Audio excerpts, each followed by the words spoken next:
अच्छा, अब HTML CSS के बाद हम कुछ बूटस्ट्रैप देखते हैं, उसके बाद हम वर्डप्रेस पे आएंगे। तो बूटस्ट्रैप एक लाइब्रेरी है, मैं यहाँ पे आपको बताता हूँ। सबसे पहले आप जाएं w3schools.com पे। यहाँ पे ये दोनों चीज़ें हमने कवर कर ली हैं, इसमें से जो इम्पोर्टेंट चीज़ें हैं। उसके बाद है बूटस्ट्रैप। लर्न बूटस्ट्रैप पे क्लिक करें। बूटस्ट्रैप 4 भी कर सकते हैं हम, बूटस्ट्रैप 3 कर लेते हैं। और उसके बाद नीचे जाएंगे हम। ये एग्जांपल है। बूटस्ट्रैप बेसिकली हमें रिस्पॉन्सिव वेबसाइट बनाने में हेल्प करता है। अब ये एक एग्जांपल है, बड़ी स्क्रीन है तो यहाँ पे उसी हिसाब से इस वेबसाइट खुलेगी। अगर छोटी स्क्रीन है उसके हिसाब से वेबसाइट खुलेगी। मोबाइल फ़ोन के हिसाब से यहाँ पे चीज़ें सारी यहाँ पे जो इस तरीके से आ रही हैं, 1 2 3 यहाँ पे ऐसे नीचे आ रही हैं, जो स्क्रीन की फिट है उस हिसाब से। यहाँ पे पहली एग्जांपल है बूटस्ट्रैप एग्जांपल। यहाँ पे क्लिक करते हैं हम, ट्राई इट योरसेल्फ। यहाँ पे ये कुछ सोर्स कोड आया हुआ है। इस कोड के रिज़ल्ट में ये हमारे पास नीचे एक वेबसाइट बन गई है, सिंपल सी, ठीक है, एक स्टैंडर्ड सी वेबसाइट है। तो हम ये पूरा सोर्स कोड कॉपी करते हैं और इस पे हम कुछ एक्सपेरिमेंट करेंगे। इसको कोड को मैंने कॉपी किया, ये दोनों मैंने पेज क्लोज किए। यहाँ पे मैंने एक और फाइल बनाई है जिसका नाम हम रखते हैं lecture3.html। और तो ये हमने सिंपल सा जो कोड है वो कॉपी किया था w3schools.com से।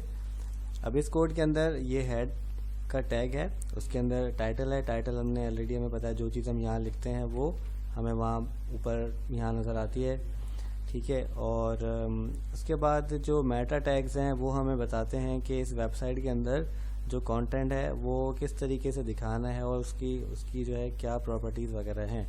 तो पहला जो यहाँ पे टैग है मेटा टैग, वहाँ पे लिखा हुआ है मेटा टैग है और कैरेक्टर सेट है UTF-8, ठीक है। ये अगर हम इंग्लिश में हम वेबसाइट हमारी है तो उसके लिए हम UTF-8 यूज़ करते हैं। डिफरेंट लैंग्वेजेस हैं तो उसके लिए ये बेसिकली हम ब्राउज़र को, क्रोम ब्राउज़र को बताते हैं कि ये चीज़ें जो है ना उसमें कैरेक्टर जो कैरेक्टर्स हम यूज़ करेंगे उसका स्टैंडर्ड ये है UTF-8, ठीक है।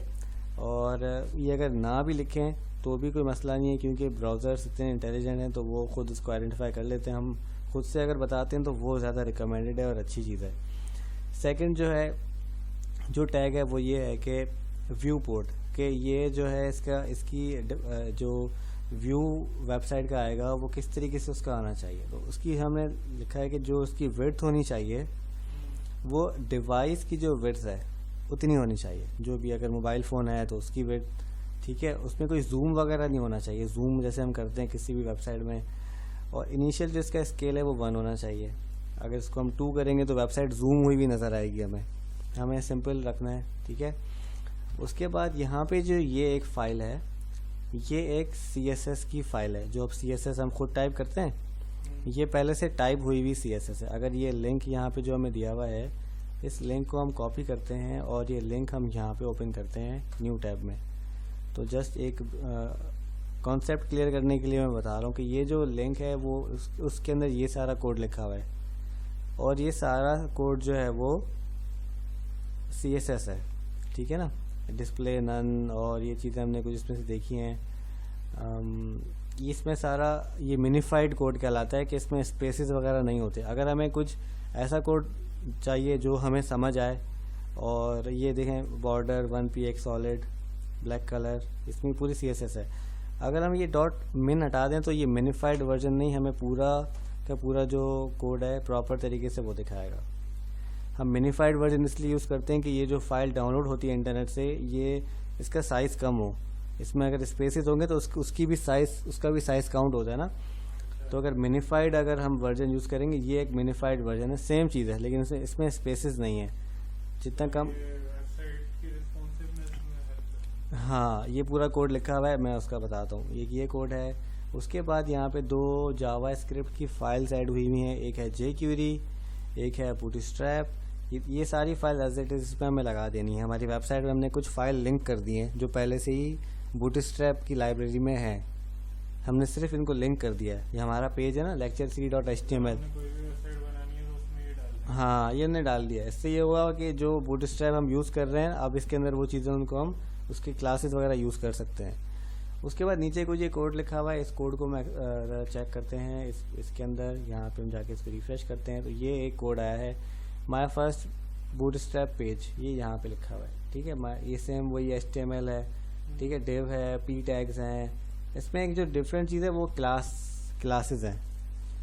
क्लासेस मैटर करती हैं जब हमें, अब इसमें हमने कोई भी CSS नहीं टाइप की हुई नहीं है ना, CSS कोई भी स्टाइलिंग नहीं है ना कोई भी, लेकिन फिर भी ये पीछे जो है वो इसका कलर आ रहा है। अगर हमें ये रेड कलर में चाहिए तो हम विदाउट टाइपिंग एनी CSS हम इसको रेड कर सकते हैं। कैसे करेंगे, यहाँ पे इसकी जो ये H1 है ना, ये है ना, यहाँ जाके हम लिखेंगे क्लास। इसमें सिर्फ क्लास के कौन सी क्लास से बिलोंग करता है, क्लास के अंदर मैं लिखूँगा टेक्स्ट अंडरस्कोर रेड। इसकी जो इसका टेक्स्ट है वो टेक्स्ट डेंजर। तो ये इसके हम देख लेते हैं कि बूटस्ट्रैप पे इसकी क्लास क्या है। Bootstrap text danger. बूटस्ट्रैप 3 और 4 में इनकी क्लासेस जो है वो डिफरेंट हैं। ये इसकी क्लास है टेक्स्ट डेंजर, हमने यही लिखा है, और ये हम किसी और चीज़ में अप्लाई करते हैं। शायद ये जम्बोट्रॉन है, इसके लिए ये यूज़ नहीं कर रहा। हम इसमें कुछ यहाँ पे टाइप करते हैं H1, यहाँ मैं लिख रहा हूँ हेलो, और यहाँ पे हमने लिखा क्लास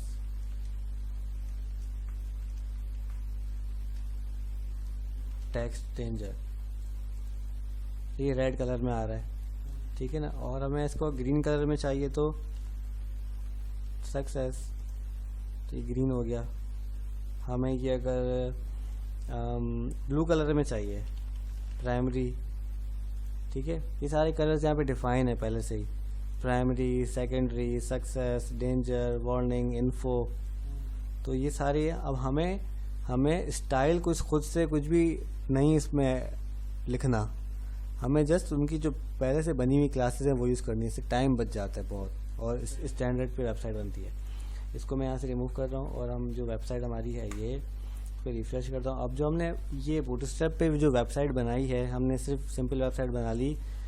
ये हर मोबाइल के हिसाब से प्रॉपर खुलेगी, उसकी विड्थ के हिसाब से। फॉर एग्जांपल मैं इसमें ज़रा जूम करता हूँ, कंट्रोल प्रेस करके स्क्रॉल अप कर रहा हूँ। अगर मोबाइल फ़ोन में हम खोलेंगे तो ये कुछ इस तरीके से खुलेगी, ऑटोमेटिक ये चीज़ें सेट हो गई मोबाइल के हिसाब से।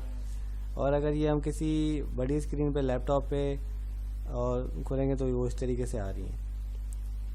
बड़ी स्क्रीन में ऐसे खुलेंगी, छोटी स्क्रीन में ऐसे खुलेंगी, और अगर बहुत छोटी स्क्रीन है, मोबाइल फ़ोन है, उसमें वो इस तरीके से दिखे। तो ये एक बूटस्ट्रैप का फ़ायदा है। और जब हम वर्डप्रेस यूज़ करते हैं तो वर्डप्रेस के अंदर भी काफ़ी सारी ऐसी थीम्स हैं, जस्ट कॉपी करके पेस्ट करना है। और इसके अंदर जो और भी बहुत सारे एग्जांपल्स हैं, एक और एग्जांपल मैं करके दिखाता हूँ इस वीडियो में। हम बूटस्ट्रैप पे चले जाते हैं हम, और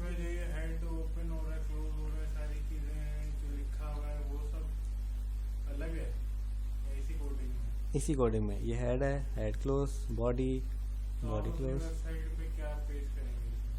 पूरा। अगर आपको बीच में कोई स्पेसिफिक कंटेंट चाहिए, एक डिव चाहिए, एक हेडिंग चाहिए,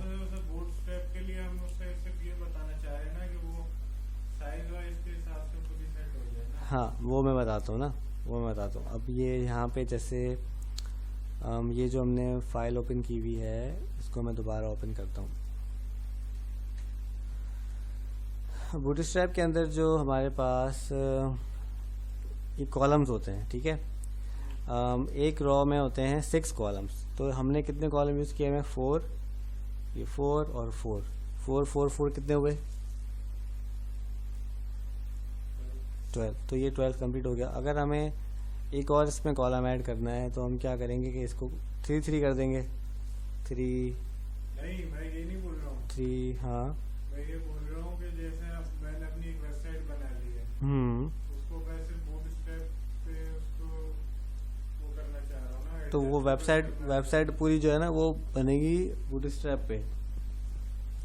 वेबसाइट इसमें क्लासेस यूज़ होंगी, प्रॉपर चीज़ें यूज़ होंगी उसके अंदर, फिर वो रिस्पॉन्सिव वेबसाइट बनेगी। अगर आप वर्डप्रेस यूज़ कर रहे हो ना, तो वर्डप्रेस के अंदर तो वो चीज़ें सारी बनी बनाई मिलती हैं हमें कोई रिस्पॉन्सिवनेस का ख्याल नहीं रखना होता। जैसे ये एक वेबसाइट है स्टोर, ये जैसे एक मैं आपको आइडिया के लिए बता रहा हूँ। store.zdevelopers.com एक वेबसाइट है जो बूटस्ट्रैप का स्टोर बना हुआ है, ठीक है। ये पूरा बना हुआ है बूटस्ट्रैप पे, इसकी जो स्टाइल है CSS वगैरह बूटस्ट्रैप इसमें यूज़ हुई है। अगर ये मैं मोबाइल पे खोलूँगा तो कैसे खुलेगी, F12 दबाता हूँ मैं, ठीक है, डेवलपर ऑप्शंस आ गए और ये मोबाइल का मुझे बता रहा है। अगर मोबाइल पे हम खोलेंगे तो ये खुद ही ये मेन्यू का आ गया, ठीक है, ये इस तरीके से सब चीज़ें आ गई। और इसके अंदर एक पेज है शॉप का, शॉप पे मैं जाता हूँ तो ये इस तरीके से मेरी शॉप खुल रही है मोबाइल पे, ठीक है। और अगर मैं लैपटॉप पे देखूँगा इसको बड़ी स्क्रीन पे तो ये इस तरीके से खुल रही है। जो जो चीज़ें ये मैनेज हो रही हैं ना सारी, ये हमें बूटस्ट्रैप ये वर्डप्रेस पे मिल जाती हैं सब चीज़ें। बस एक आइडिया होना चाहिए कि क्या चीज़ें बैकग्राउंड में चल रही हैं, किस तरीके से क्या है, तो वो बस पता होना चाहिए बस क्या चीज़ है। बाकी अगर वर्डप्रेस पे कुछ बना रहे हैं तो ख़ुद से हमें कुछ नहीं करना होता। वैसे भी बहुत सारे थीम्स होते हैं, थीम यूज़ कर लेते हैं हम, और उसके अंदर थीम के अंदर ही सारी चीज़ें ऑटोमेटिक मैनेज हुई भी होती हैं, सही है। तो नेक्स्ट जो होगी ना हमारी क्लास इंशाल्लाह